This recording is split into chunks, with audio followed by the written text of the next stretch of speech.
follow your passion first. When I retired from the game, I sat there asking kind of all the wrong questions. What's the biggest industry I can get into? And it's all the wrong stuff. And you got to sit there and ask yourself, okay, what am I truly passionate about? What do I enjoy doing? And when you feel that way, honestly, you feel like you have never worked a day in your life. It's the most fun thing in the world. You get up in the morning excited about what you're doing.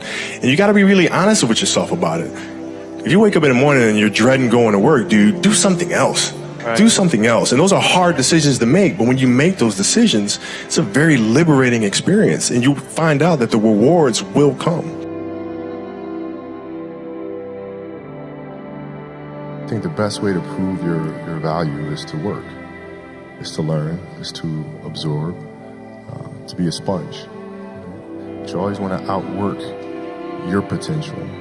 As hard as you believe you can work harder than that. And that's what I tried to do when I first came in the league. But basketball is such a direct competition sport. And me coming in at 17, I hated when my teammates would say, I get hit with an elbow, right? Shaq would hit me with an elbow in practice. And Nick Van Exel would come up and say, "Are you okay?" I'm like, what? Are you okay? What the hell's wrong with you?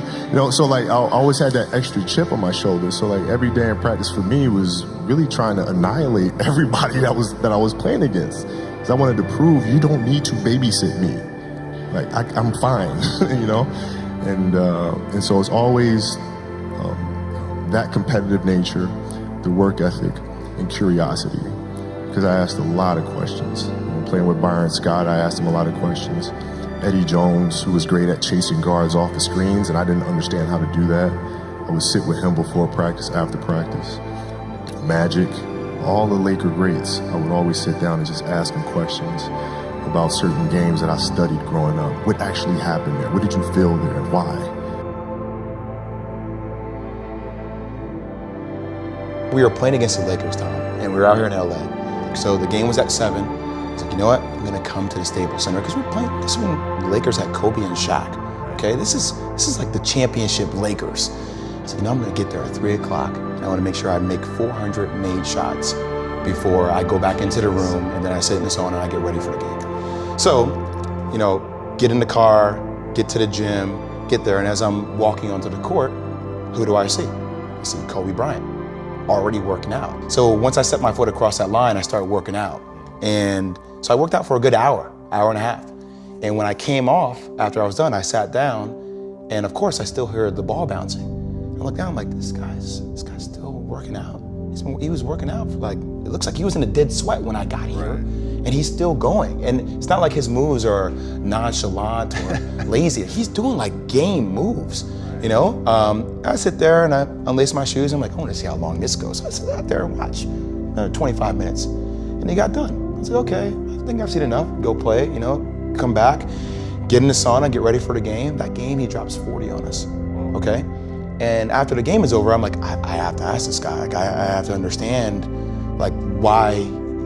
why he works like that. Right. So after the game is over, I'm like, hey, Kobe, why were you in the gym for so long? He's like, because I saw you come in. And I wanted you to know that it doesn't matter how hard you work, that I'm willing to work harder than you.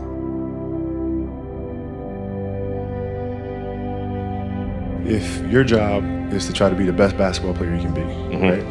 To do that, you have to practice, you have to train, right? You want to train as much as you can, as often as you can. So if you get up at 10 in the morning, train at 11, right? 12, say 12, train at 12, train for 2 hours, 12 to 2. You have to let your body recover. So you eat, recover, whatever. You get back out, you train, start training again at 6. Train from 6 to 8, right? And now you go home, you shower, you eat dinner, you go to bed, you wake up, you do it again, right? Those are 2 sessions. Right? Now imagine you wake up at 3, you train at 4, you go 4 to 6, come home, breakfast, relax, blah, blah, blah. Now you're back at it again, 9 to 11, right? Relax, and now all of a sudden you're back at it again, 2 to 4, and now you're back at it again, 7 to 9. Look how much more training I have done by simply starting at 4, right? And so now you do that, and as the years go on, the separation that you have with your competitors and your peers just grows larger and larger and larger and larger and larger. And by year 5 or 6, doesn't matter what kind of work they do in the summer, they're never going to catch up because they're 5 years behind. Right? So it makes sense to get up and start your day early because you can get more work in. If I start earlier, I can train more hours. And I know the other guys aren't doing it because I know what their training schedule is. Right? So I know if I do this consistently over time, the gap's just going to widen and widen and widen and widen and widen, and they won't be able to get that back. So to me, it was just common sense. I'm like thinking, how can I get an advantage? Oh, start earlier. Yeah, let's do that.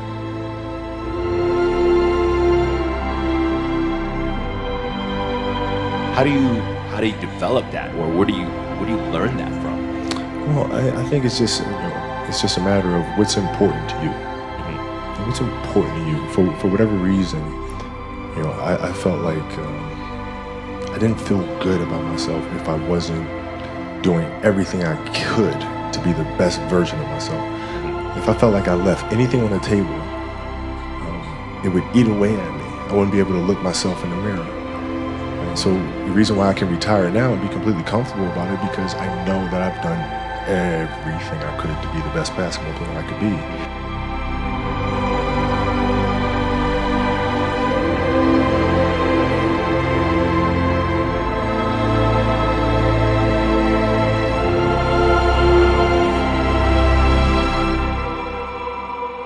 This has been absolutely beautiful, you guys. I can't believe it's come to an end. You guys will always be in my heart. And what can I say? Mamba out.